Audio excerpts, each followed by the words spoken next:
నమో తస్స భగవతో అర్హతో సమ్మా సంబుద్ధస్స. ఈరోజు వైశాఖ పౌర్ణమి కార్యక్రమంలో మనము ఇంతకుముందు బుద్ధగమ్మ పతాకను ఎగరేసుకున్నాం. కొందరు ఏమంటారంటే దాన్ని పంచశీల పతాక అని పిలుస్తూ ఉంటారు. వాస్తవంగా దాన్ని పంచశీల పతాక అనకూడదు, బుద్ధగమ్మ పతాకనే అనాలి. బుద్ధిస్ట్ ఫ్లాగ్ అది. అందులో ఉండే రంగులు పంచశీలకు సంబంధించినవి కాదు, బుద్ధుడి శరీర వర్ణాలకు సంబంధించినవి. అంటే బుద్ధుడు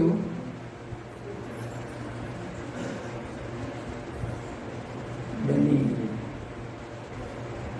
బుద్ధిశక్తులు చూపించినప్పుడు ఆయన శరీరము అన్ని రంగులు వెలువరిస్తుందన్నట్టు. ఆయన శరీరంలో నుంచి అన్ని రంగులు బయటికి వస్తాయి.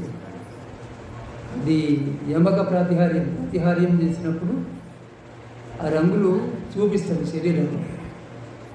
ఆ వాటికి గుర్తు అని నేను బుద్ధిస్ట్ క్లాబ్ వివరణలో చదివినాను. సరే, ఇంకా ఒక్కొక్క దానికి ఒక్కొక్క విశేషమైన అర్థాలు ఉన్నాయి. అందులో కాషాయం ఉన్నది కదా, అది త్యాగాన్ని, ఎరుపు ప్రయత్నాన్ని, శక్తిని, ఇట్లా ఒక్కొక్క రంగుకు ఒక్కొక్క అర్థం కూడా ఉన్నది. ఆ విధంగా బుద్ధుడి శరీరం నుంచి వెలువరించిన రంగులు, తర్వాత ఒక సాధకుడికి ఉండవలసినటువంటి గుణాలు, రెండింటినీ కూడా ఆ పతాకం మనకు సూచిస్తూ ఉన్నది. అయితే ఈరోజే బుద్ధుడి యొక్క జననము, తర్వాత సంబోధి జ్ఞానాన్ని ఆయన పొందటము, ఆ తర్వాత శరీరము వదిలిపెట్టడము, ఇవన్నీ ఇదే పౌర్ణమి నాడు జరిగినాయి. అందువల్ల దీన్ని బుద్ధ జయంతి అనాలా, లేకపోతే సంబోధి జ్ఞానాన్ని పొందిన దినం అనాలా, లేకపోతే శరీరాన్ని వదిలిన దినం అని అనాలా. ఏ ఒకటి మనం చెప్పినా ఇంకా రెండింటిని వదిలిపెట్టినట్టు అవుతుంది. అందుకని దీన్ని ఏమంటారు అంటే బుద్ధ పౌర్ణమి అంటారు. ఈ పౌర్ణమి పేరు బుద్ధ పౌర్ణమి. మీరు అన్ని క్యాలెండర్లలో బుద్ధ పౌర్ణమి అనే ఉంటుంది. అయితే ఈరోజు ఈ మూడింటికి సంబంధించి కొంచెం చెప్పుకుందామని అనుకుంటున్నాను. ఏది? బుద్ధుని యొక్క జననము, ఆ తర్వాత సంబోధి జ్ఞానాన్ని పొందటము, శరీరాన్ని వదిలిపెట్టడం. ఏది కొంచెం చెప్పుకుందాం. బుద్ధుడు, నేను సరిగ్గా తేదీ చెప్పటం లేదు మీకు, కానీ బుద్ధుడు జన్మించి ఇప్పటికీ 2600 సంవత్సరాల పైన అయింది. 2600 సంవత్సరాల పైన అయింది.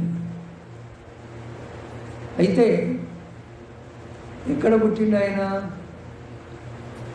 లుంబిని వనంలో పుట్టిండు. మరి వాళ్ళ రాజ్యం పేరేంటిది అంటే శాక్య రాజ్యం. ఏం రాజ్యం వాళ్ళది? హిమాలయ పర్వత ప్రాంతంలో ఒక గణరాజ్యం. అది గణరాజ్యం అంటే రిపబ్లిక్ని ఏమంటారు? గణరాజ్యం అని అంటారు. అంటే రాజును సమూహం ఎన్నుకుంటారు. ఆ సమయంలో ఈ శాక్య గణరాజ్యానికి రాజు పేరు శుద్ధోదనుడు, రాణి పేరు మాయాదేవి. వాళ్లకు చాలా కాలంగా సంతానము ఉండదు. అరే, చివరికి ఒక ఆషాఢ పౌర్ణమి నాడు రాణి ఆ రోజు ఉదయమే లేచి చక్కగా స్నానం చేసి పంచశీల, ఆమె అంటే బుద్ధుడి కంటే ముందు కూడా శీలాలు ఉన్నాయి, బుద్ధుడితోటే మొదలైనవి అని చెప్పలేము మనము. ఆమె శీలాలను పాటిస్తూ చాలా ధనాన్ని దానం చేస్తుంది. దానం చేసి ఇక ఆ రోజు ఆ రాత్రి పడుకున్న తర్వాత ఆమెకు ఒక స్వప్నం వస్తుంది. సరే, ఎక్కడైనా మహాపురుషుల యొక్క జననం గురించి అద్భుత సంఘటనలు మనం వింటూ ఉంటాం. ఎందుకంటే వాళ్ళు అందరిలాంటి వారు కాదు కాబట్టి వారి జననంలో అద్భుత సంఘటనలు కొన్ని అయినా కానీ జరగటం అనేది మనం వింటూ ఉంటాము. కొన్ని కల్పనలు కూడా ఉండొచ్చు. అన్ని పుస్తకాలు రాసినట్టే జరిగినాయి అని మనం చెప్పలేము. అయితే ఒక వ్యక్తి బుద్ధుడు కావాలని అంటే ఒక జన్మ సరిపోదు. బుద్ధుడు లక్షలాది ప్రాణులకు సంసారం నుంచి తరించే ఉపాయాన్ని బోధించింది. మరి అంతమందిని తరింపజేయాలంటే ఆయన దగ్గర ఎంత తపశక్తి, తర్వాత ఎన్ని పారమితలు ఉండాలా, ఎన్ని గుణాల్లో అతడు పరిపూర్ణుడై ఉండాలా అంటే 10 గుణాల్లో పరిపూర్ణుడై ఉండాలి. ఒక వ్యక్తి బుద్ధుడు కావాలంటే దశపారమితల్ని పొంది ఉండాలి. వేటిని పొంది ఉండాలా? దశపారమితలను పొంది ఉండాలి.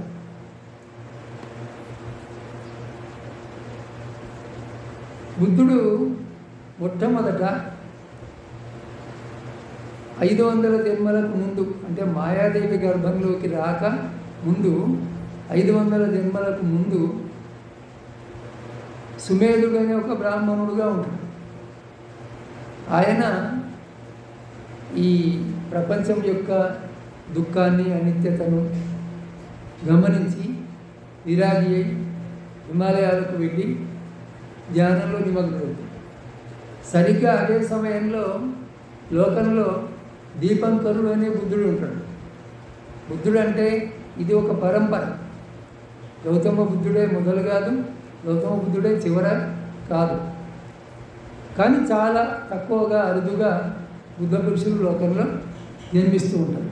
బుద్ధుడి కంటే ముందు కూడా చాలామంది బుద్ధుల యొక్క జన్మం జరిగింది. అందులో దీపంకర బుద్ధుడు ఒకరు. ఆయన ఆ కాలంలో ధమ్మ ప్రచారం చేస్తూ తిరుగుతూ ఉన్నప్పుడు అతన్ని చూసి ఈ సుమేధ బ్రాహ్మణుడు నేను కూడా బుద్ధుని కావాలని అనుకుంటాడు.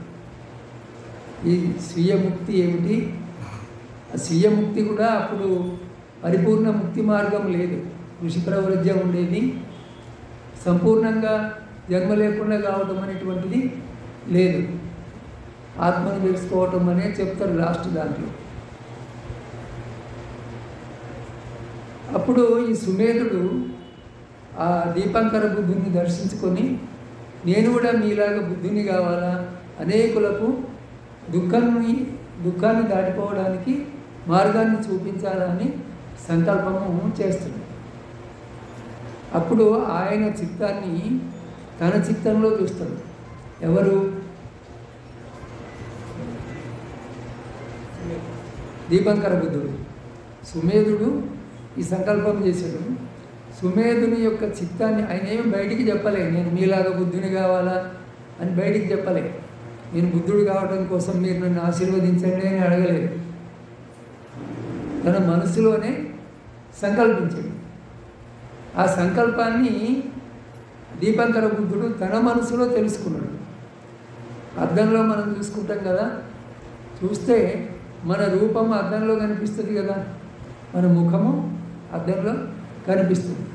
అదేవిధంగా మనము ముఖంలో అద్దం చూసుకున్నట్టుగా ఇతని చిత్తాన్ని తన చిత్తంలో, సుమేధుని చిత్తాన్ని దీపంకర బుద్ధుడు తన మనసులో, తన చిత్తంలో చూసాడు. ఈయన ఇట్లా అనుకుంటున్నాడు అని. ఏమనుకుంటున్నాడు ఆయన? నీలాగే నేను కూడా అనేకుల్ని దుఃఖం నుంచి తరింపజేయడానికి, సంసార దుఃఖం నుంచి, జనన మరణ దుఃఖం నుంచి తరింపజేయడానికి బుద్ధుడను అగుదునుగాక అని సంకల్పించాడు. ఇప్పుడు దాన్ని దీపంకర బుద్ధుడు తెలుసుకొని ఈయన అట్లాంటి వాడే, అంతటి అర్హత, శక్తి ఈయనలో ఉన్నాయి అని ఆశీర్వదిస్తాడు. ఆయన అట్లాగే జరుగుగాక అని ఆశీర్వదిస్తాడు. ఆ తర్వాత ఆ క్షణం నుంచి సుమేధుని ఏమని పిలుస్తారు అంటే బోధిసత్వుడు అని పిలుస్తారు. ఏమని పిలుస్తారు? బోధిసత్వుడు అని. ఎందుకంటారు అట్లా? బోధిసత్వుడు అంటే ఏమిటి అర్థం అంటే బుద్ధుడు కావడానికి తగిన బలము కలిగిన వాడు, లేదా బుద్ధుడు కావడానికి అర్హుడైన ప్రాణి. సత్తుడు అంటే సత్వం అంటే బలం అనే అర్థం ఉన్నది, సత్తుడు అంటే ప్రాణి అనే అర్థం ఉన్నది పాలిలో. అయితే అటువంటి బలము కలిగిన వాడు కాబట్టి, బోధిని పొందడానికి తగిన బలము కలిగిన వాడు కాబట్టి బోధి సత్తుడు. బోధి అంటే ఏమిటి? బుద్ధ జ్ఞానం. అనేకులను దుఃఖం నుంచి తరింపజేయడానికి ఆయన బోధి జ్ఞానాన్ని పొందాలని సంకల్పించాడు. ఎవరు? ఈ సుమేధుడు. ఆ క్షణం నుంచి మొదలుకొని ఆయన ఈ 500 జన్మలు ఎత్తి దానపారమిత, వీర్యపారమిత, ఇంకా సహనం, ఓర్పు, ఇట్లాంటి దశ పారమితల్ని సంపాదించుకున్నాడు. ఒక పారమిత సంపాదించుకోవడానికి ఒక జన్మ సరిపోదు. ఆ విధంగా ఆయన అనేక జన్మలు ఎత్తి, పారమిత అంటే ఎంతో కొంచెము కాదు, పారమిత అంటేనే పరిపూర్ణత. పారమి అంటే ఇంకా పూర్తిగా ఏమీ కొరత లేకుండా. దాన పారమిత అంటే దానం విషయంలో ఇంకా ఏమీ కొరత లేకుండా దానం చేయడం.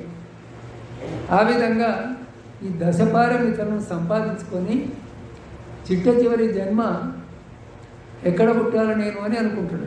ఈ 500 జన్మలుగా ఆయన చేసిన తపస్సు యొక్క ఫలితంగా ఆయన ఎక్కడ పుట్టాలా అని ఆలోచిస్తాడు. మనం ఏమన్నా అనుకున్నామా పుట్టక ముందు? మనం ఎక్కడ పుట్టాలా అని అనుకున్నామా? అసలు మనం ఎక్కడ ఉన్నామని మనకేమన్నా తెలిసినా? ఈ 33 దేవతల లోకం ఒకటి ఉంటుంది, త్రైస్త్రింశతి దేవలోకము అని అంటారు. అక్కడ పుడతాడు ఈయన. ఈ బుద్ధుడిగా పుట్టక ముందు 499 జన్మలు ఎత్తి త్రైస్త్రింశ దేవలోకంలో ఉంటాడు. అప్పుడు చివరి జన్మ ఎత్తాలి. ఒక జన్మ ఉన్నది ఇంకా బుద్ధుడు కావడానికి. ఆ జన్మ ఎత్తితే ఆయన బుద్ధుడు అవుతాడు. ఆ అన్ని జన్మలలో అతను చేసినటువంటి తపస్సు వల్ల, ధ్యానం వల్ల ఆయనకు స్వయంగా నేను ఇక్కడ పుడతా, ఫలానా తల్లిదండ్రుల గర్భంలో పుడతా అని నిర్ణయించుకునే శక్తి, జ్ఞానము, ఎరుక కలిగింది. అంటే ఆయన ఇష్ట ప్రకారము తన చిత్తాన్ని అదుపులో ఉంచుకొని పుట్టే శక్తి అతనికి కలిగింది. సామాన్యులు మాయకు వశులై తమ కర్మానుగుణంగా ఆ కర్మ వాళ్ళని నిర్ణయిస్తుంది ఎక్కడ పుట్టాలనేటువంటిది. కానీ ఆయన స్వయంగానే నిర్ణయించుకున్నాడు, నేను మాయాదేవి గర్భంలో పుట్టాలని నిర్ణయించుకుంటాడు.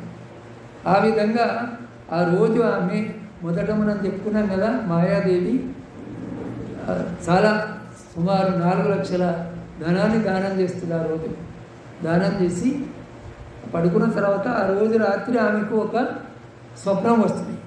ఒక తెల్లని ఏనుగు ఒక కమలాన్ని, తెల్ల కమలాన్ని పట్టుకొని ఆమె చుట్టూ ప్రదక్షిణ చేస్తూ, జుమ్మని శబ్దం చేస్తూ ప్రదక్షిణ చేస్తూ కుడివైపు నుంచి ఆమె గర్భంలోకి పోయినట్టుగా ఒక స్వప్నం వస్తుంది. అంటే అప్పుడే ఇతను తల్లి గర్భంలోకి వచ్చి ఉండవని అర్థం. బోధిసత్వుడు. అప్పుడు ఏమని పిలవాలి ఆయనను? బోధిసత్వుడు అని మనము పిలవాలి. ఆ తర్వాత ఆ 9 నెలలు పూర్తి అయిన తర్వాత ఆమె కాను కోసము తల్లిగారింటికి వెళ్తాని అంటే భర్త శుద్ధోదనుడు అన్ని ఏర్పాట్లు చేస్తాడు. ఆ విధంగా ఆ తల్లిగారింటికి వెళ్తున్నప్పుడు మధ్యలో లుంబిని వనం అనేది ఒక వనం ఉంటుంది. ఇప్పుడేమి అన్ని చెట్లన్నీ పుష్పించేటువంటి కాలం, చిగురించేటువంటి కాలం కదా. ఆ అరణ్యము చాలా, ఆ వనము చాలా అందంగా ఉంటుంది. కోకిలలు పూస్తూ ఉంటాయి, చెట్లన్నీ పుష్పించి ఉంటాయి, తుమ్మెదలు శబ్దం చేస్తూ తిరుగుతూ ఉంటాయి పూల మీద. ఆ దృశ్యాన్ని చూసి ఆమెకు ఇక్కడ కొంతసేపు గడపాలని కోరిక కలుగుతుంది. కలిగినప్పుడు పరిచారికలతో చెప్తే వాళ్ళు మంత్రులకు చెప్తారు. వాళ్ళు అక్కడ పల్లకిని దించుతారు, పల్లకి మీద తీసుకొని పోతూ ఉంటారు. అక్కడ ఉన్నప్పుడు ఆమె ఒక సాలవృక్షం అనేటువంటిది ఈ గంధపు చెట్టు అని అంటారు, మన ప్రాంతంలో అయితే లేవు, హిమాలయ ప్రాంతంలో ఉంటాయి. ఆమె ఇట్లా ఆ చెట్టు కింద నిలబడి ఆ కొమ్మని అందుకోవాలని ఇట్లా చేయి చాపుతుంది పైకి. ఆ సమయంలోనే ఆమె గర్భంలో శిశువు కదులుతాడనమాట. కదిలిన తర్వాత ఇక అక్కడనే చెలికత్తెలు ఉంటారు కదా, వాళ్ళు తెరగట్టి చుట్టూరా ఏర్పాట్లు చేస్తారు ప్రసవానికి. అక్కడనే బుద్ధుడు పుడతాడు. ఇప్పుడు మనకు సంప్రదాయ సాహిత్యంలో ఏం చెప్తారంటే పుట్టిన వెంటనే ఆయన తూర్పుకు 5 అడుగులు వేసిండు అని, వేసి ఈ లోకంలో నేను అందరికంటే శ్రేష్ఠుడను జ్యేష్ఠుడను అని అన్నాడు అని పాలి గ్రంథంలో వర్ణన ఉన్నది. సరే, మొత్తం మీద తల్లిగారింటికి ఎందుకోసం వెళ్తున్నది ఆమె? కాన్పు కోసమే. అది మధ్యలోనే జరిగిపోయింది కదా, ఇంకా అక్కడికి ఎందుకు వెళ్ళటం అని అందరూ మళ్ళీ కపిలవస్తు నగరానికే తిరిగి వస్తారు. తిరిగి వచ్చిన తర్వాత సరే విపులంగా చెప్పుకుంటే మనకు చాలా సమయం పడుతుంది, సంక్షిప్తంగా చెప్పుకుందాము. వచ్చిన తర్వాత వాళ్ళు బ్రాహ్మణులకు నామకరణం చేయాలి కదా, శిశువుకు బ్రాహ్మణులను పిలిపిస్తారు. పిలిపించి శిశువుకు పేరు పెట్టాలా, మరి ఇతని భవిష్యత్తు ఎట్లా ఉంటుందో చూపించాలా అని వాళ్ళకు యథావిధిగా సత్కారాలు చేసి అడుగుతారన్నమాట. అడిగితే వాళ్ళు 8 మంది బ్రాహ్మణులు ఉంటారు. అందులో 7 2 వేలు చూపిస్తారు. ఇట్లా ఇతడు ఇంటిలో ఉంటే చక్రవర్తి అవుతాడు, ఒకవేళ అతను ప్రవృత్తి తీసుకుంటే సన్యాసం తీసుకుంటే బుద్ధుడు అవుతాడు అని 2 వేలు చూపించి వాళ్ళ భవిష్యత్తును చెప్తాడు. ఎందరు బ్రాహ్మణులు చెప్తారు? 7. 8 మందిలో 7 2 వేలు ఎత్తి అయితే ఇట్లా లేకపోతే అట్లా అని 2 విధాలుగా చెప్తాడు. ఈ 8వ బ్రాహ్మణుడు మాత్రము 1 వేలు చూపిస్తాడు.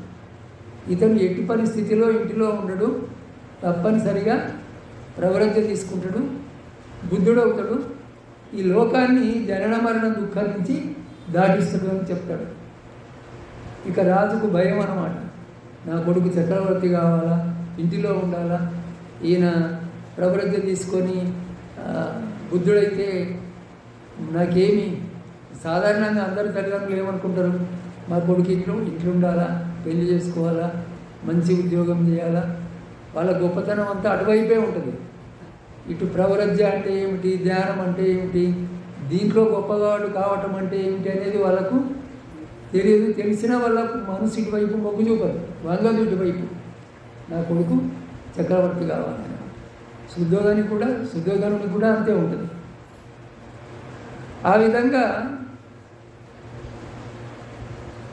శుద్ధోధనుడు చిన్నప్పటి నుంచి భయపడతాడు అనమాట. ఈ పిల్లవాడు చిన్నగా ఉన్నప్పటి నుంచి భయపడతాడు. ఏమని?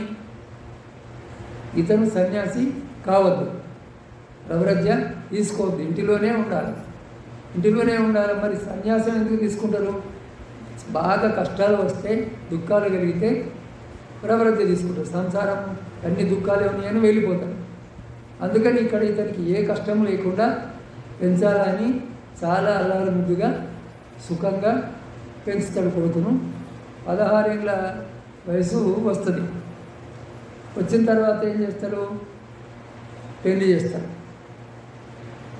ఈ యశోధర అనేటువంటి కన్యతోటి పెళ్లి చేస్తారు. ఆయన పెళ్లి చేసిన తర్వాత ఈయన ఒక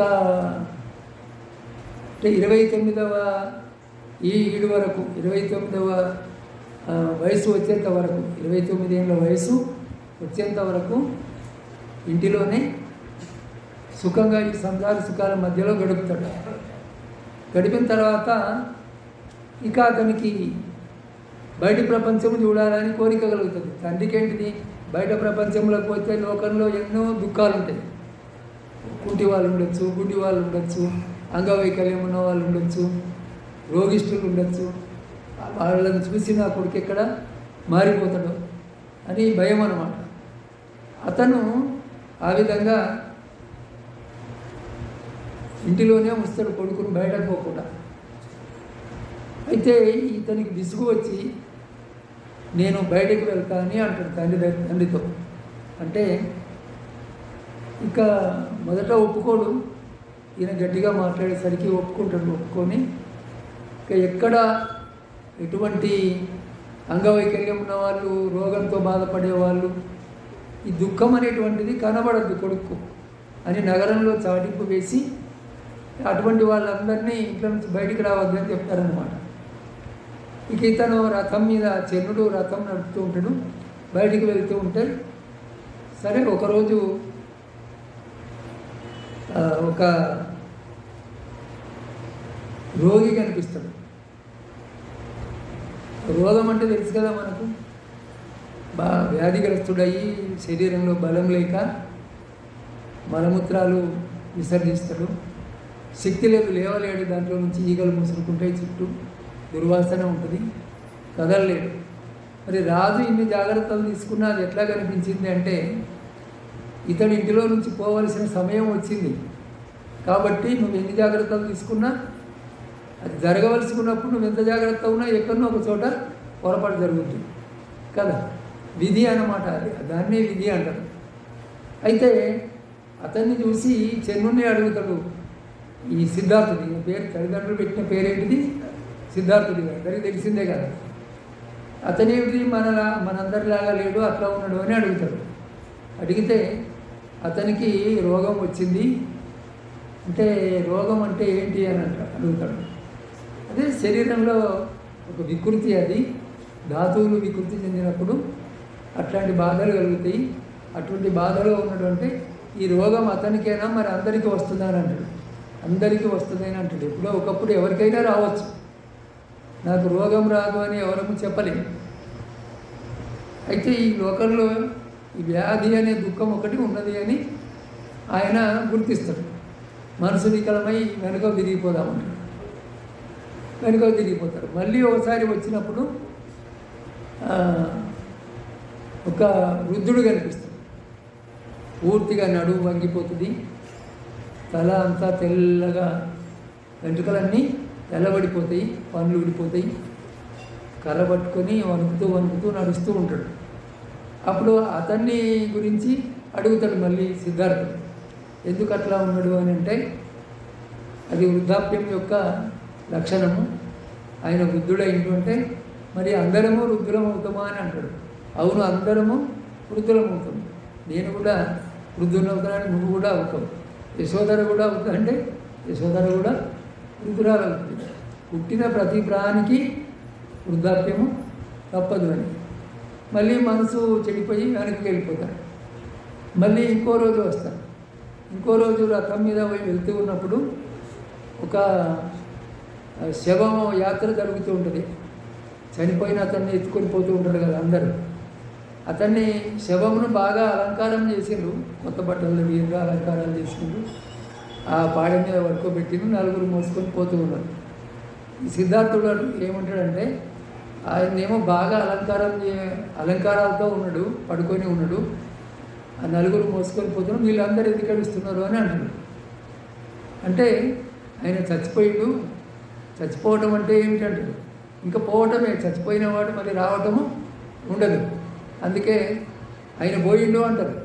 ఆయన పోయిండు అంటే చచ్చిపోయిండు అనే దానికి ఆయన పోయిండా అంటే పోయిండని. మన ప్రాంతంలో తక్కువ, కానీ ఆంధ్ర ప్రాంతంలో, కోస్తా ప్రాంతంలో పోయిండా అంటే పోయినట్టే. మన ప్రాంతంలో ఆ మాటను తక్కువ వాడతాం, చనిపోయిండు దానికి.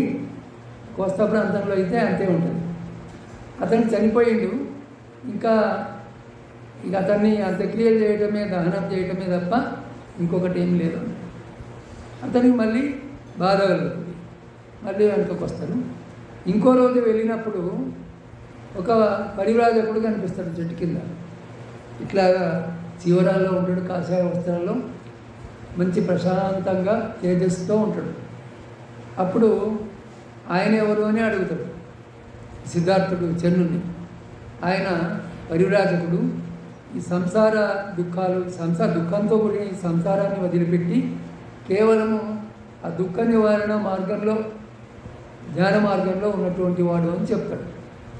చెబితే ఆయన ఆ రూపము, ఆ దృశ్యము ఈయన మనసుకు బాగా హత్తుకొని పోతుంది. అది చూసి నేను కూడా ఇట్లా కావాలని అనుకుంటాను. అట్లా అనుకోవటం అనేది అప్పటికప్పుడు జరగలేదు, అది గుర్తుంచుకోవాలి.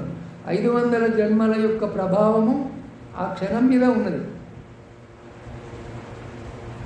అప్పుడు ఆయన వెనుకకు తిరిగి రాకుండా ఆ రోజు ఉద్యానవనానికి వెళ్ళి ఆ పగలంతా అక్కడే గడిపి తిరిగి వస్తాడు. సరే, ఇక్కడ కొంత అభిప్రాయ భేదాలని కొందరు ఏమంటారంటే ఆయన అన్నీ 29వ ఏడు వచ్చేంత వరకు కూడా ఈ 4 దృశ్యాలు చూడకుండా ఉండటం ఎట్లా జరుగుతుంది, ఈ దృశ్యాలను చూసి ఆయన ప్రవర్తి తీసుకునడం ఏ విధంగా సరి అయింది అని వాళ్ళు ఇంకొక కారణాన్ని చెప్తారు. అది ఈ శాక్యులు కోలీలోనే ఉంటుంది. ఈ 2 గణాలు, వేరే వేరే గణాలు, శాక్య గణము, కోలీయ గణం అని. వీళ్ళిద్దరి మధ్యలో రోహిణీ నది జలాల గురించిన యుద్ధం జరుగుతుంది అంటే యుద్ధ పరిస్థితులు ఏర్పడతాయి. ఇవి ప్రతి చోట ఉండేవే కదా. ఎందుకు జరుగుతాయి అని అంటే, ఇట్లాంటి ఎండాకాలము నీళ్ళు తక్కువ ఉంటాయి నదిలో, ఆ ఉన్న కొంచెం నీరు మా పొలాలకు పెట్టుకుంటామంటే మా పొలాలకు పెట్టుకుంటామని ఈ 2 రాజ్యాల వాళ్ళు యుద్ధానికి సిద్ధమవుతారన్నమాట. అప్పుడు వాస్తవంగా పాలీలో దీనికి అంటే ఈ సంఘటన జరగటం అనేటువంటిది ఒక సూత్రంలో ఉన్నది. కానీ ఈ సంఘటన చూసి నేను ఈ యుద్ధంలో పాల్గొనను అనే కారణంగా శాక్యులు ఇతన్ని బహిష్కరించడము, అప్పుడు ఈయన ప్రవర్తి తీసుకోవడం అనేటువంటి దానికి పాలీలో ఏ ఆధారం లేదు. సూత్రం మాత్రం ఉన్నది. ఏ సూత్రము? శాక్యులకు కోలీలకు రోహిణీ నది జలాల గురించి యుద్ధం జరగటం అనేటువంటిది మాత్రం ఉన్నది. ఆ యుద్ధాన్ని బుద్ధుడే మాన్పిస్తాడు.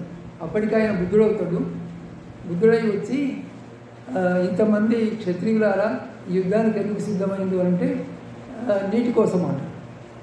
మరి నీటికి వెల ఎంత అంటే ఏమి లేదు. మరి క్షత్రియుడి వెల ఎంత అని అంటాడు. అంటే అది చెప్పరానంత అమూల్యమైనటువంటి వెల అంటాడు. మరి వెలలేని నీటి కోసము అమూల్యమైన క్షత్రియులు ఎందుకు చచ్చిపోవాలా? ఇది తగింది కాదు నీకు అని వాళ్ళను సమాధానపరిచి యుద్ధం నుంచి విరమింపజేసి వెళ్ళిపోతారు. ఆ సూత్రం అట్లా ఉన్నది. అది సరే, ఏది ఏమైతే ఏమి, సంసారంలో దుఃఖం ఉండటం అనేది సత్యం. పుట్టిన ప్రతివాడికి ఈ 3 దుఃఖాలు తప్పయి. ఏది? రోగ దుఃఖం, వ్యాధి దుఃఖము, వృద్ధాప్య దుఃఖము, మరణ దుఃఖం. ఇవైతే తప్పయి. తక్కినవి తప్పితే తప్పచ్చు.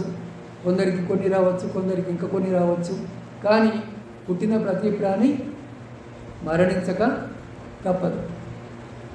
ఇక ఆ రోజు రాత్రి ఆయన ఉద్యానవనానికి వెళ్ళి, అంటే ఆ రోజు ఉద్యానవనానికి వెళ్ళి పగలంతా అక్కడ గడిపి వచ్చిన తర్వాత ఆ రాత్రి ఎప్పుడు వెళ్ళిపోవాలా నేను ఇంటి నుంచి అనే ఆలోచనే ఉంటుంది.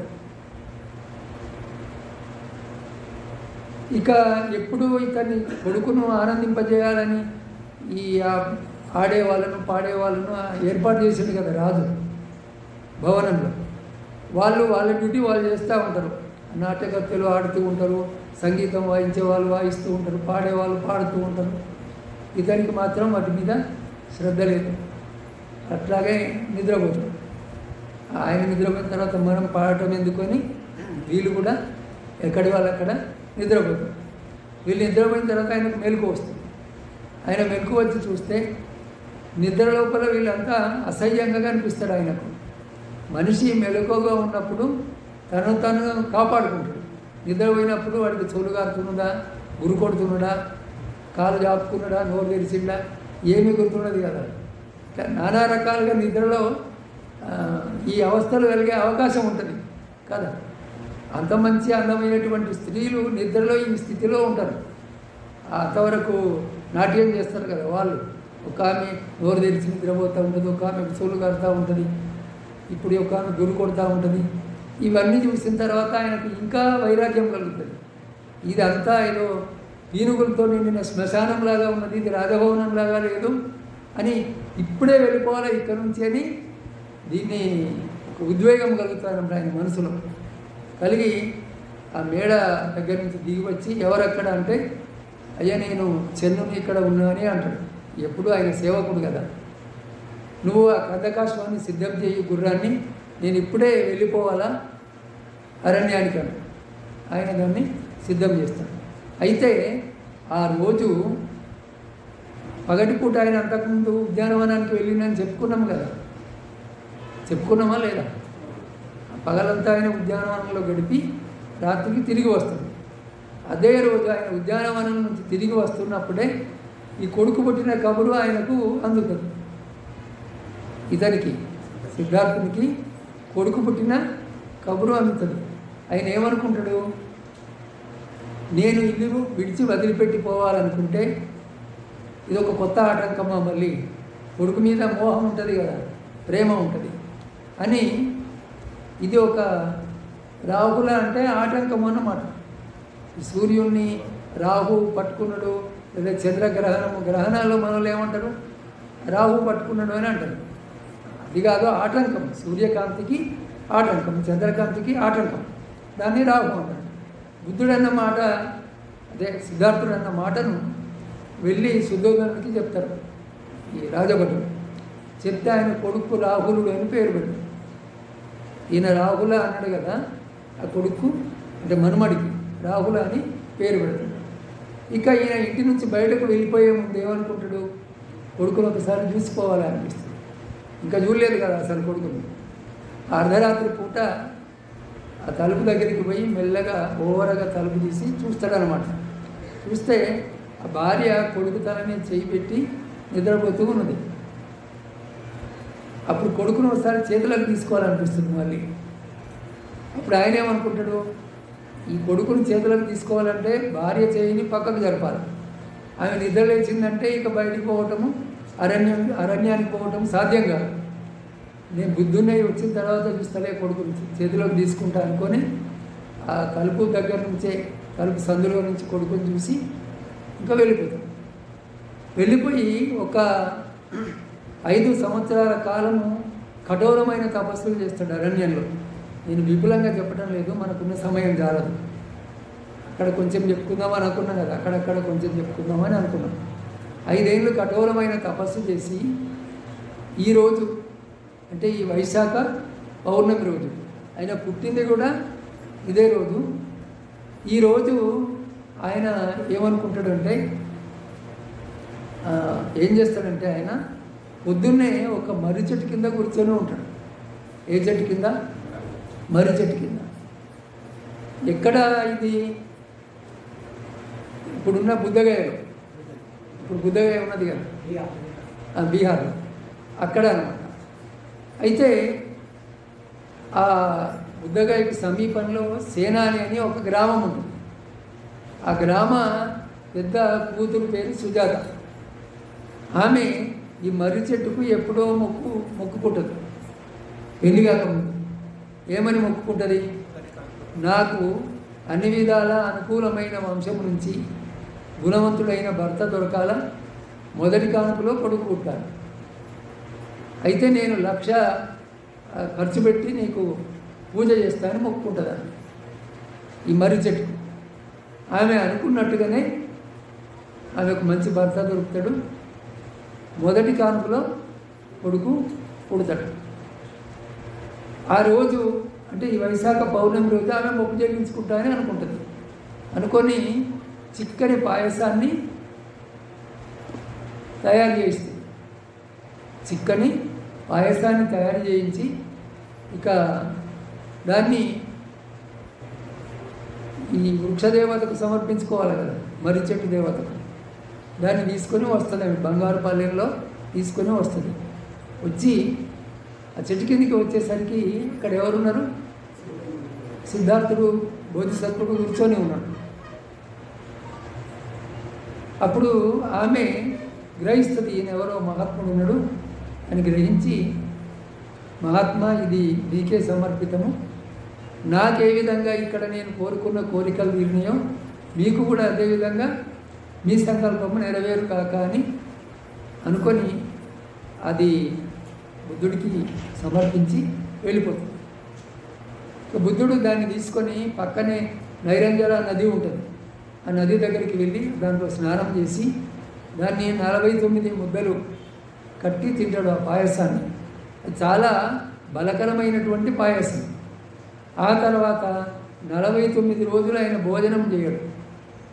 ఈ పాయసం తిన్న తర్వాత 49 రోజులు అంటే 7 వారాలు భోజనం చేయడు. ఇక ఆ పగలంతా ఆ శాలవనంలో గడిపి సాయంత్రం అవుతూ ఉంటే ఈ బోధి మండపం ఉన్నది కదా, ఇప్పుడు ఉద్దగాయలో బోధి వృక్షం ఉన్నది కదా, ఆ బోధి వృక్షం దగ్గరికి వస్తాడు. వచ్చి ఆయన అక్కడికి చేరుకోవాలని సమయానికే ఒకడు గడ్డి కోసుకొని ఆ మోపెత్తుకొని పోతూ ఉంటాడు. అప్పుడు ఈయన కొంత గడ్డి కావాలి నాకు కింద పరుచుకొని కూర్చోవడానికి అంటే అతను గడ్డి ఇస్తాడు.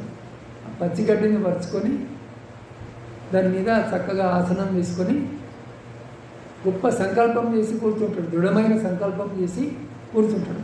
ఏమని అంటే ఇట్లా మనం కూడా ఆసనం వేసుకొని ధ్యానానికి కూర్చుంటాం కదా, ఆయన అట్లా ఆసనం వేసుకొని ఈ ఆసనంలో ఇట్లాగే నా శరీరము ఎండిపోయినా సరే, రక్తమాంసాలు ఎండిపోయినా సరే, ఎముకలు పొడి పొడి అయిపోయినా సరే, కానీ ఈరోజు నేను బోధి జ్ఞానాన్ని పొందకుండా ఈ ప్రాణుల యొక్క జనన మరణాల రహస్యాన్ని తెలుసుకోకుండా లేవను ఈ ఆసనం నుంచి అని ప్రతిజ్ఞ చేస్తాను. ఆ విధంగా అతను కూర్చున్నప్పుడు ఇక అందరికీ శత్రువు మనస్సే, వాళ్ళ మనస్సే. దాన్నే మారుడు అన్నారు, మాయ అన్నారు, రకరకాల పేర్లతో పిలిచింది. అప్పుడు ఆ మారుడు అతన్ని ముట్టడిస్తాడు. సాధారణంగా అందరి మనసులో ఉండేటువంటి కోరికలు ఏమిటి? కామిని కాంచనాలు అని అంటూ ఉంటారు లోకంలో కదా. ఒక యవ్వనంలో ఉండే ఒక యువకుని లొంగదీయాలంటే సౌందర్యవతుల్ని ప్రయోగిస్తాడు. మనము కథల్లో వింటూ ఉంటాం కదా. అట్లే మారుడు తన కుమార్తెలను మీరు ఆడి పాడి అతన్ని తపస్సు భంగం చేయమని పంపిస్తాడు. వాళ్ళు ఎన్ని విధాల ప్రయత్నించినా ఇతను ఏమాత్రము కదలడు. చివరికి వాళ్ళు విసిగిపోయి ఇతను మనకు లొంగడు అని మారునికి చెప్తాడు. చెప్తే ఇతడు ఇట్లా కాదు, నేను భయపెట్టి లేపేద్దామని చాలా భయంకరమైనటువంటి రూపాల్ని చూపిస్తూ వేలాది మంది సైన్యం కత్తులు కటార్లు తీసుకొని పొడుస్తాం, చంపుతాం, నరుకుతాం అని నేను మీదికి వస్తూ ఉంటారు గుంపులు గుంపులుగా. ఇవన్నీ దృశ్యాలు ఆయన లోపల చూస్తున్నారన్నమాట. అర్థమైంది కదా, బయట నుంచి రావటం కాదు, లోపల ఈ దృశ్యాలని ఆయన చూస్తూ ఉన్నాడు. చివరికి అట్ట కూడా ఆయన కదలడు. ఇప్పుడు మారుడు ఏమంటాడంటే, ఓ సిద్ధార్థ, నువ్వు లేచిపోయి ఆసనం నుంచి ఇది నీది కాదు నాది అంటాడు.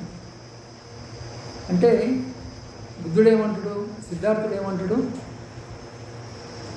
ఇది నీది కాదు, ఇది నాదే, నేనే దీనికి అర్హుణ్ణి, నేను అనేక జన్మలుగా 10 పారమితల్ని సాధించుకుంటూ వచ్చిన. అంటే నువ్వు వాటిని సాధించిన అనడానికి సాక్ష్యం ఎవరు అంటాడు మారుడు. ఇదిగో ఈ భూమి అని ఇట్లా భూమిని తడతాడు.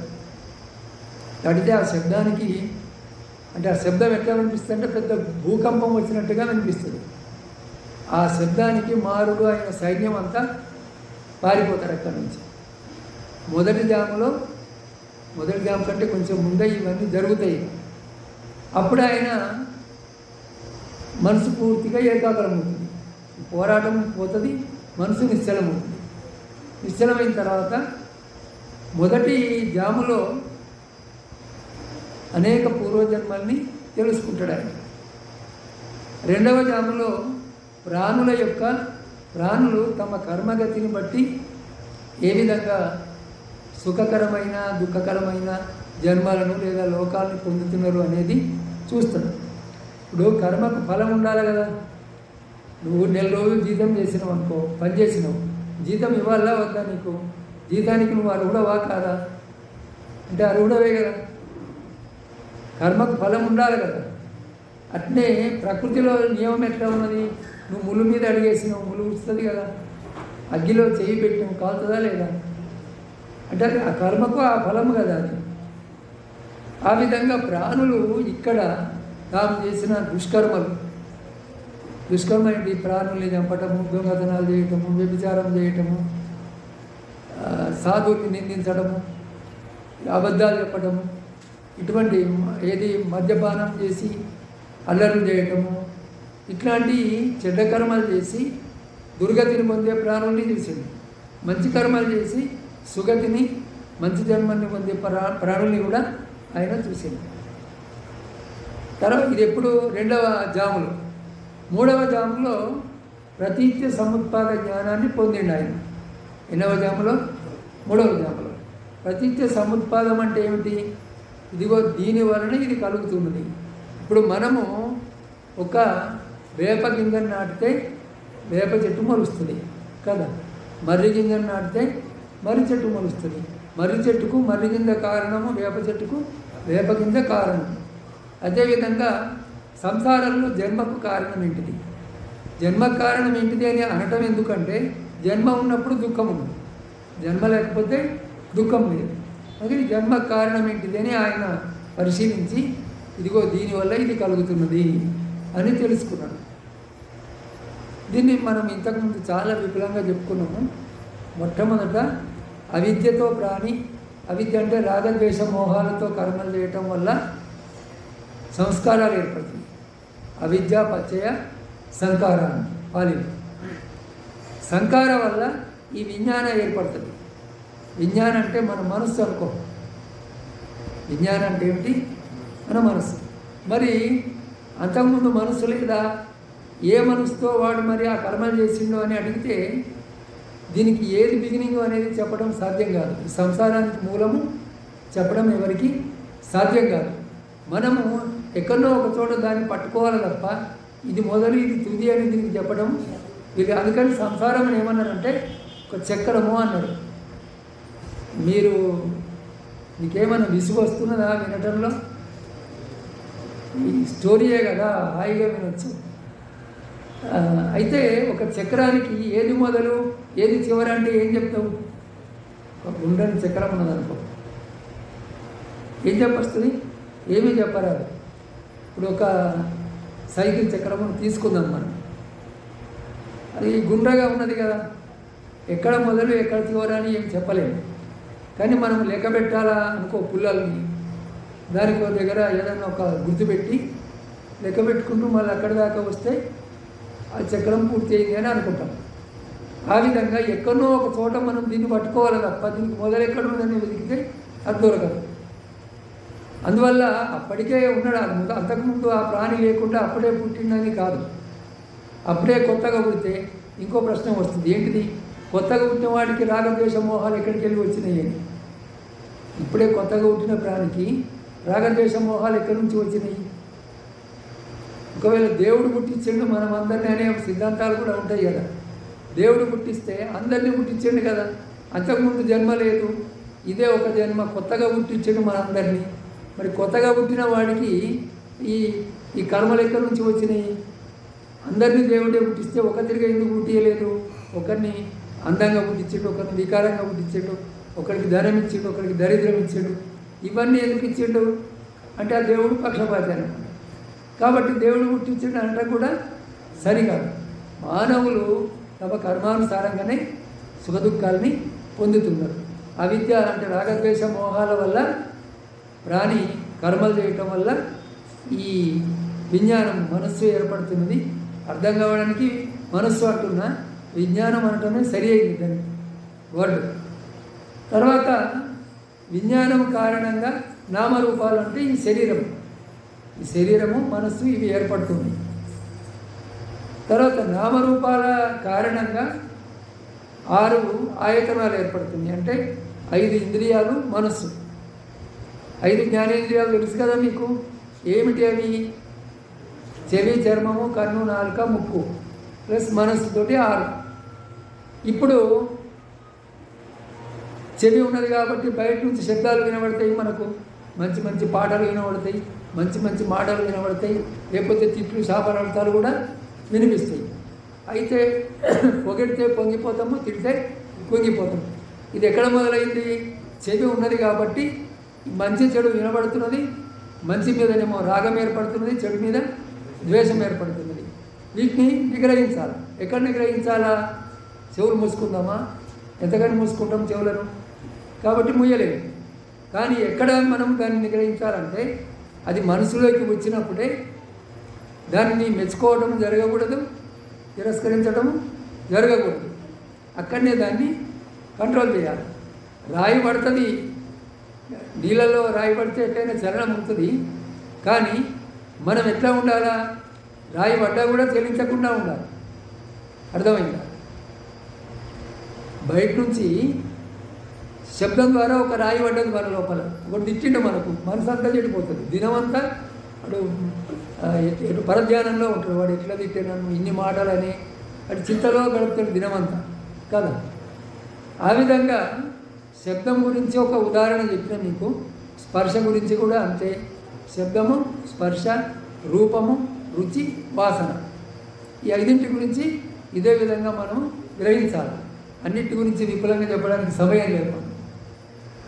ఇదే మనకు రాగము ద్వేషము ఏర్పడడానికి కారణం. ప్రపంచ విషయాల మీద ఆ రాగద్వేషాలు ఏర్పడటం వల్ల వాటినే పట్టుకొని చచ్చేటప్పుడు కూడా వాటిని విడవకుండా చచ్చిపోతాం. ఆ సంస్కారాల కారణంగా మళ్ళీ అవే పనులు చేస్తాం. ఈ విధంగా ఈ 6 ఆయతనాల కారణంగా శబ్దము, స్పర్శ, రూపము, రుచి, వాసన ఇవి ఏర్పడుతున్నాయి. వాటి కారణంగా తృష్ణ ఏర్పడుతున్నది మనసులో. కోరిక మళ్ళీ మళ్ళీ ప్రియ విషయాల్ని అనుభవించాలి. ఈ జిలేబీ బాగా తీయగా ఉన్నది, మళ్ళీ తినాలి. ఈ దిండు చాలా మెత్తగా ఉన్నది, మళ్ళీ వేసుకొని పడుకోవాలి. ఇట్లా శబ్దాది సుఖాలన్నీ మళ్ళీ మళ్ళీ అనుభవించాలనే కోరిక మనకు బాధ పెడతా ఉంటుంది లోపల, మనకు ప్రేరేపిస్తూ ఉంటుంది విషయ సుఖాల వైపు. దీన్నేమన్నారు? తృష్ణ అన్నారు. తృష్ణ కారణంగా ఉపాదానం అంటే పట్టుకోవటం. జిలేబీని పట్టుకుంటున్నాం కదా, మనసులో పట్టుకుంటున్నామా లేదా? అంటే దేని వల్ల మనకు సుఖం కలిగితే ఆ విషయాన్ని మనము మనసులో పట్టుకుంటున్నాం. ఈ పట్టుకోవటాన్ని ఏమన్నారు? ఉపాదానము అని అన్నారు. ఈ ఉపాదానం వల్ల భవం ఏర్పడుతుంది, అంటే మళ్ళీ పుట్టుకకు కారణం ఏర్పడుతుంది. దానివల్ల లోకంలో పుడతాం మనం. పుట్టిన తర్వాత మళ్ళీ ప్రియ వియోగము, దుఃఖము, అప్రియ సంయోగము, దుఃఖము. అంటే ఇష్టమైన వాళ్ళు దూరం అయితే దుఃఖము, ఇష్టం కాని వాళ్ళు దగ్గర ఉంటే దుఃఖము, రోగము, దుఃఖము, ముసలితనము, దుఃఖము, మరణము, దుఃఖము. ఈ విధంగా పుట్టుకలో ఎన్ని దుఃఖాలున్నాయో అన్ని దుఃఖాలకు కారణము జన్మమే. జన్మ లేకపోతే దుఃఖము లేదు. జన్మ లేకుండా కావాలంటే ఏం చేయాలి మరి? ఆ అవిద్యను నిరోధించాలి. అవిద్య కారణంగా సంస్కారాలు, సంస్కారాల కారణంగా విజ్ఞానం, విజ్ఞానం కారణంగా నామరూపాలు, నామరూపాల కారణంగా ఇంద్రియాలు, ఇంద్రియాల కారణంగా స్పర్శలు, శబ్ద స్పర్శ రూపణ స్పర్శల కారణంగా కృష్ణ, కృష్ణ కారణంగా ఉపాదానం పట్టుకోవటం, ఉపాదానం కారణంగా భవము, భవం కారణంగా జన్మం. ఇది చక్రం అన్నమాట, సంసార చక్రం. ఇక్కడ నడుస్తూ ఉన్నది. దీన్ని మనము నిరోధించాలి. నిరోధించితే ఇక మళ్ళీ జన్మ లేదు అని తెలుసుకొని ఆయన స్వయంగా దాన్ని నిరోధించిండు బుద్ధుడు. ఆ వైశాఖ పౌర్ణమి నాటి రాత్రి 3వ జాములో దాన్ని నిరోధించి ఇక నిర్వాణాన్ని సాధించుకున్నాడు. ఆ తర్వాత 7 వారాలు ఆయన ధ్యాన సుఖంలో గడిపిండు. ఎన్ని వారాలు? 7 వారాలు ధ్యాన సుఖంలో గడిపిండు. గడిపిన తర్వాత అప్పుడు ఇంకా ప్రచారానికి బయలుదేరాడు. ఎన్ని సంవత్సరాలు ప్రచారం చేసిండు ఆయన? 45 సంవత్సరాలు ప్రచారం చేసిండు. 80 ఏట బుద్ధుడయ్యిండు సిద్ధార్థుడు, 35వ ఏట సిద్ధార్థుడు బుద్ధుడయ్యిండు. బుద్ధుడు అయ్యేంత వరకు అతన్ని బోధిసత్వుడు అని అనవచ్చు, సిద్ధార్థుడు అనవచ్చు. బుద్ధుడు అయిన తర్వాత బోధిసత్వుడు అనకూడదు. ఇక అక్కడికి అయిపోయింది ఆ దశ. ఇప్పుడు ఏమనాలి? ఆయనను బుద్ధుడు అన్నారు, అంతే కదా. ఒక బుద్ధుడుగా ఆయన ఈ లోకంలో 45 సంవత్సరాలు ధర్మ ప్రచారం చేసింది. చేసి 80వ ఏట కుశీనారంలో ఎక్కడ ఉన్నది ఇది? కుశీనగరం ఎక్కడ ఉన్నది?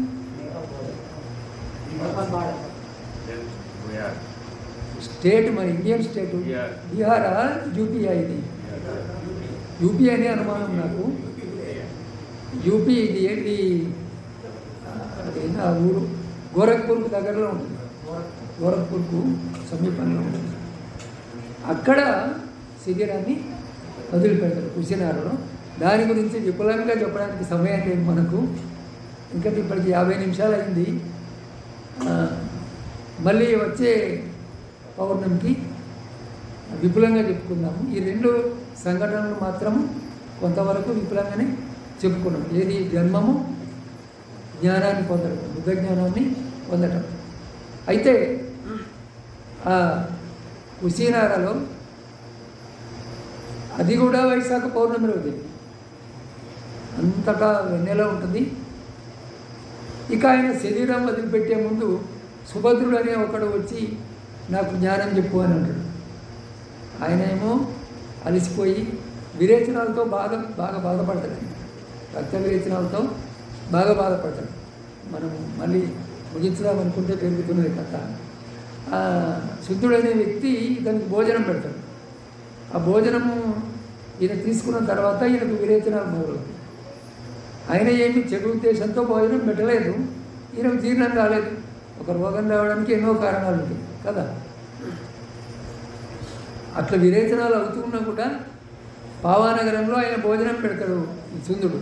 ఆ పావా నుంచి కష్టపడి నడుస్తూ ఆ విరేచనాలతో బాధపడుతూ కూడా నడిచి చివరికి ఈ కుశీనగరం వరకు చేరుకుంటాడు.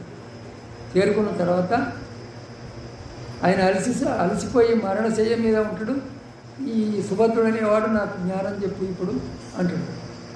అంటే ఆనందుడు అంటాడు, వీలు కాదు, ఆయన మరణశయ్య మీద ఉన్నాడు, ఇప్పుడేమిటి నువ్వు అడుగుతున్నావు అంటే, అయ్యా ఈ రాత్రి గడిస్తే ఇక బుద్ధుడు ఉండడు లోకంలో, నాకు చూపించేవాడు. అంటే ఆ మాటలు బుద్ధుడు వింటాడు. విని నన్ను బాధ పెట్టాలని ఆయనకేమన్నా కోరికనా, ఆయన పంపి నా దగ్గరికి అంటాడు. పంపిస్తే ఇతను ఏది అడగాలో అడగాల కదా. అది అడగకుండా 5-6 గొప్ప గొప్ప గురువులు ఉన్నారు, వాళ్ళందరూ చెప్పేది దుఃఖ విముక్తిని కలిగించదా అని ఇట్లా ప్రశ్నిస్తాడు ఆయన. అవన్నీ అవసరం లేదు, ఇది ఉంటే ఇది ఉంటుంది, ఇది లేకపోతే ఇది ఉండదు. అవిద్య ఉంటే సంస్కారాలు ఉంటాయి, సంస్కారాలు ఉంటే విజ్ఞానం ఉంటుంది, విజ్ఞానం ఉంటే నామరూపాలు ఉంటాయి. ఈ విధంగా జన్మకు కారణమంతా ఇంతకుముందు చెప్పుకున్నాం కదా, అవన్నీ ఉంటాయి. అవిద్య లేకపోతే ఇవేమీ ఉండవు అని ఆయనకు 4 ఆర్య సత్యాలని బోధిస్తాడు. బుద్ధుడి యొక్క చివరి శిష్యుడు ఎవరు అంటే సుభద్రుడు. చివరి శిష్యుడు ఎవరు? సుభద్రుడు. ఇక రాత్రి ఆ 3వ ధ్యానంలో మొదట ఆయన మొదటి ధ్యానానికి వెళ్తాడు. శరీరం వదిలేము. 2వ ధ్యానము అంటే ధ్యానంలో మొదటి స్థితి, 2వ స్థితి, 3వ స్థితి, 4వ స్థితి. ఆ తర్వాత 4 ఆయతనాలు దాడతాడు. ఆకాశానంత్యాయతనము, విజ్ఞానానంత్యాయతనము, అకించన్యాయతనము, నేవసంజ్ఞ నాసంజ్ఞాయతనము. మన గ్రూపులో ఉన్నవారైతే వారందరికీ వీటి గురించి తెలిసి ఉంటుంది. ఎందుకంటే నేను డైలీ చెప్తూ ఉన్నా, ఆ సందర్భంలో ఈ వివరాలన్నీ వస్తూ ఉన్నాయి. ఆ నేవసంజ్ఞ నాసంజ్ఞాయతనాన్ని కూడా దాటి సంజ్ఞాయాలు ఏదైతే నిరోధానికి పోతాడు, శ్వాసలు కూడా ఉంటాయి ఆ సమయంలో. అప్పుడు ఆనందుడు మరి బుద్ధుడు శరీరం వదిలిపెట్టిండా అని అడుగుతాడు. అడిగితే లేదు, ఆయన నిర్వాణ స్థితిలో ఉన్నాడు అని చెప్తాడు. మళ్ళీ క్రమంగా ఒక్కొక్క మెట్టు దిగి ప్రథమ ధ్యానం వరకు వస్తుంది. వచ్చి మళ్ళీ 1, 2, 3, 4వ ధ్యానం వరకు వెళ్ళి అక్కడి నుంచి శరీరాన్ని వదిలిపెట్టేస్తాడు. అయితే శరీరం వదిలిపెట్టకముందు ఆయన అంతిమ సందేశం ఏమిటి అంటే, భిక్షువులకు అన్ని సంస్కారాలు అనిత్యాలే. మీరు చూసేది, వినేది, ఇంద్రియాల చేత మనం గ్రహించే ఈ ప్రపంచం అంతా కూడా నశించేటువంటిది, ఎప్పుడూ ఉండేటువంటిది కాదు. దాన్ని నమ్ముకోకు, మోసపోతావు అని చెప్పడం అన్నమాట. అది గుర్తించి జీవన లక్ష్యమైనటువంటి నిర్వాణాన్ని, దుఃఖవిముక్తిని సాధించుకోండి. ఇది బుద్ధుని యొక్క చివరి మాట, చివరి పలుకులు. అన్ని సంస్కారాలు అనిత్యాలే. భిక్షువులారా, సావధానులై జీవన లక్ష్యాన్ని సాధించుకుంది. సావధానంగా ఉండటం అంటే ఏమిటి? మోహం, ప్రపంచ మోహంలో పడకుండా జాగ్రత్తగా